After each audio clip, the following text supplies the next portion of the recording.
Hello everyone and welcome back to the channel. This video is going to be some information about what drives a narcissist to seek to punish you. What triggers a narcissist to react so negatively with you? When it comes to an injury, we can all suffer from external injuries that cause us physical pain. We can all also suffer from an emotional injury that causes us emotional pain. We are all more than capable in reacting to that emotional pain, that emotional injury that we have received in varying ways. And a narcissist will go all out to provoke an emotional reaction within you so they can feel better about themselves and theirs. They can stand there, see, I'm not the only one there having a meltdown right now. They've fallen silent on me right now. A narcissist will push your buttons to gain that reaction from you so that they can blame you. And your emotional reactions are usually in proportion with the situation at hand, even though a narcissist will gaslight you and claim that you're overreacting, you're being too sensitive, you're jealous, you're insecure, and what other gaslighting phrases they want to throw at you to distract you from what they're doing to you.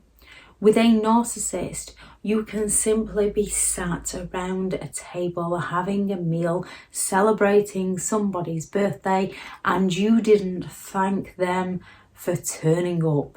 And this is going to cause a narcissistic injury within them, and they are going to seek to punish you so that they can feel better about themselves.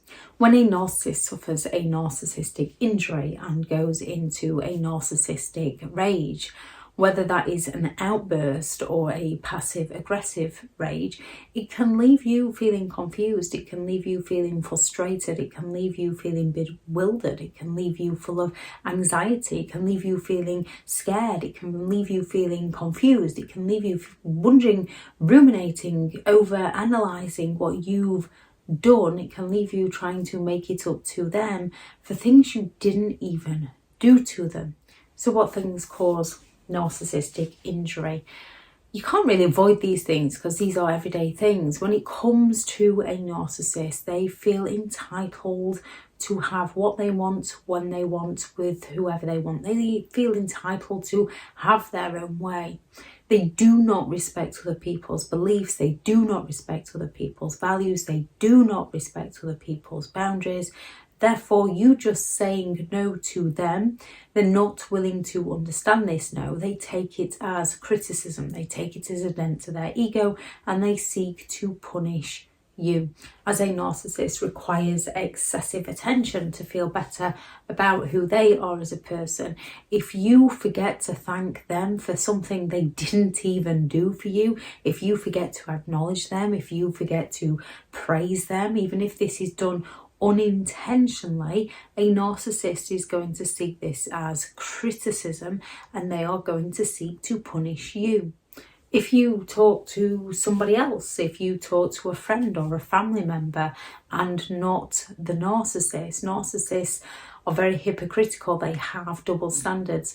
They are most happy to impress a stranger while ignoring their own family, yet they expect you to ignore your own friends and family and pay sole attention to the narcissist. So even if you just glance at somebody else to start a conversation with your brother, with your sister, with your child, a narcissist on the wrong day can take this the wrong way and it causes them a narcissistic injury, and they seek to punish you to feel better about the injury they received. Having a different opinion to a narcissist often scorns a narcissist. It often causes that narcissistic injury. A narcissist seeks to pull other people down, and it's often usually something they're envious of. So they might own a motorbike and go riding around on a motorbike, and then they see somebody with a convertible and they might sit there and say, look at them in a convertible, what on earth would you want one of those for?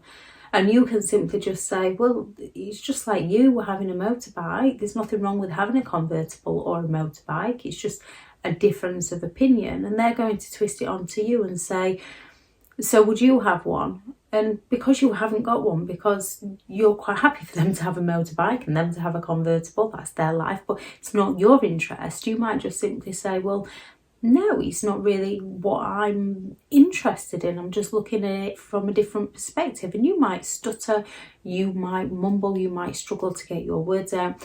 And a narcissist is then going to go all out to interrupt you. They're going to try and find a way to get you to agree with them without even agreeing with them. So they're going to turn around and say, would you have one? And when you say no, they're going to interrupt you and say, so you agree with me, so I'm right, apology accepted. And you're left dumbfounded, wondering what on earth just happened. Which then later on, when these similar situations crop up, you then stop voicing your opinion for fear of reaction from them. Envy. When a narcissist is envious of another person, they seek to punish another person. They seek to sabotage things for another person. They seek to bring other people down to feel better about themselves. And if you're not willing to gossip with them, that is going to cause a narcissistic injury too. This is when they're going to come at you with, oh, I knew you'd take their side. Oh, you're never interested in what I have to say, are you? Because you didn't agree with them, because you had a different opinion to them, and because you're not willing to be drawn into their games, you're not willing to play at their level, you're not willing to gossip with them. This causes a narcissistic injury and they seek to punish you. Real or perceived criticism. More often than not, you don't mean to criticize a narcissist, they just take it as criticism and they seek to get you back. When you call them out on something, now a narcissist is very good at having a different personality depending on who they are around or who they are trying to impress. So they might tell you one thing, and then when you're around other people, they tell other people something else. And because this confuses you, and because you don't know what you're dealing with, you might just say, oh, hang on a minute, I'm sure you told me it was like this. And it's not to insult them, it's just to try and get your story straight in your mind. And they're going to see this as criticism, because you've called them out in front of somebody else. If you have facts and evidence on something a narcissist definitely did do, they're going to lie, deny, gaslight, project, go all out to confuse you or to blame you. You can literally see a message pop up on their screen that they've left lying around, and you can say, hey, what's this message all about? And they're going to accuse you of going through their things and having trust issues when you're just asking them a question. They might leave something laying around that perhaps they don't want you to see, they don't want you to know about. They've left it. So you ask them about this and they're going to take this as criticism. Some will actually go to the extent of moving the item and saying, what thing? What are you on about? I've no clue what you mean. To gaslight your reality all the more by actually moving objects on you. When you try to discuss something with them, might be important household issues, important issues about the children that they don't want to discuss, they want to brush under the carpet, they don't want to deal with, and then if all else fails and things do go wrong, they can turn around and blame it all on you. Anything a narcissist does not want to have a conversation about, they can take as criticism if you try to push the conversation with them. Narcissists aren't looking to resolve conflict, they're looking to create conflict and then blame you for the conflict they created. If you show a lack of interest in what they want to talk about, so if they are gossiping about somebody and you're not interested in what they're saying about another person, they're going to take this as criticism and seek to punish you. And a narcissist will seek to punish you emotionally, physically, sexually, spiritually, financially, psychologically, any way they can to get back at you. But once they've punished you, they will blame you for why they punished you, because in their minds, you caused them a narcissistic injury, even if you didn't mean to. Just because you didn't agree with them, that caused them a narcissistic injury. Therefore, they believe it's your fault that they punish you. They lack empathy to care. They don't feel the guilt or the remorse. They just see that, well, you hurt my feelings, therefore you deserve to be punished, therefore that's your fault. Which is why more often than not, a narcissist will turn around and say, well, if you hadn't, I'm sorry, but if you didn't, because they're not actually sorry. They're not sorry they hurt you. They feel better that they hurt you. They're sorry that they got caught out. They don't want to lose your supply, so they're going to go all out to gaslight you, to make it seem like they've apologised to you so they can continue getting supply from you. Now, when it comes to a narcissistic injury, they might lash out, they might rage out at you, they might start screaming and shouting at you, they might start insulting you, they might start threatening you, and this can be a very intimidating place to be because they are trying to intimidate you to shut you down so that they can recover from the injury they received. They might go on those passive aggressives where they will stonewall, they will fall silent, they will start sulking, they will start procrastinating, they will ghost, they will neglect you, they will forget things. They will intimidate, they will invalidate, they will humiliate, they will shame, they will blame, they will judge, they will criticise, they will lie, deny, provoke and gaslight and switch the blame onto you. They will bait you into an emotional reaction, and then once they've got that emotional reaction out of you, they will stand there looking all calm and say, "What's wrong with you? What's your problem? I think you might be going a little bit crazy," so that they feel better about their emotional reactions just because you didn't want to gossip with them, just because you didn't agree with their opinion. And you feel like you're the one with the problem because you've had an emotional injury that they have caused you. They have purposely provoked an emotional reaction from you so that they can blame you, but because you hold yourself responsible, you're the one that ends up feeling bad and the narcissist feels better. Narcissistic people don't take responsibility for their behaviour, which is why they will rage out at you and then find a way to blame you. It's the narcissist defence mechanism, and it's the perfect defence mechanism for them, because if they can project their behaviour, their thoughts, their feelings over to you, they can escape taking responsibility for what they do to you by passing responsibility over to you so that you work harder to make it up to them for the things they're actually doing to you, and they get the sympathetic attention from you for what they're doing to you.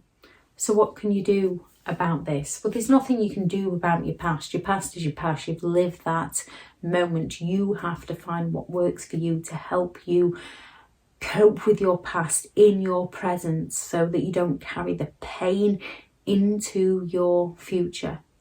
Never intentionally trigger a narcissist because there will be dire consequences. You do not want to trigger those who lack empathy because you will never know how far they will take something. You need to safely step away from those who lack empathy. If it's all possible, don't engage. This can cause a narcissistic injury when you lack interest. Sometimes, until you can get to a safe place, you might have to play along until you can get to safety. It seems like manipulation. However, you are entitled to keep yourself safe. They are not entitled to abuse you. It's all possible. Disengage from the situation and get to safety. Remember, their behaviour says more about who they are as a person than it ever will you. Your behaviour says about you. And if you are finding yourself emotionally reacting to people who want to push you into an emotional reaction and you don't like that within you, they are not the kind of people you want to be around. Yes, you can accept responsibility, but that doesn't mean that they're the innocent party and you should go and work it out with them. That means you need to take a look at yourself, the people you are surrounding yourself with, and go and work it out for yourself. No contact is always the best approach when dealing with narcissistic people. If you cannot go no contact, it's extremely low contact, limited contact, and grey rock. Thank you very much to all the returning subscribers and your continued support with the channel. It's greatly appreciated. If you are new to the channel, this channel is all about the narcissist personality disorder, to give you more understanding of the people you might be dealing with in your life, how to handle yourself around those people if you cannot go no contact, and different methods to find what works for you to help you understand and overcome narcissistic and emotional abuse. If you do find the information helpful on the channel, then please do subscribe. If you're looking for further support and understanding and help overcoming narcissistic and emotional abuse, I do have several online guides available, and those teachable links are in the video description. If you are looking for someone to speak to, I have partnered with BetterHelp, and their sponsored link is also in the video description. Go out there and create the day that you deserve, because you do deserve to have an amazing day. Bye.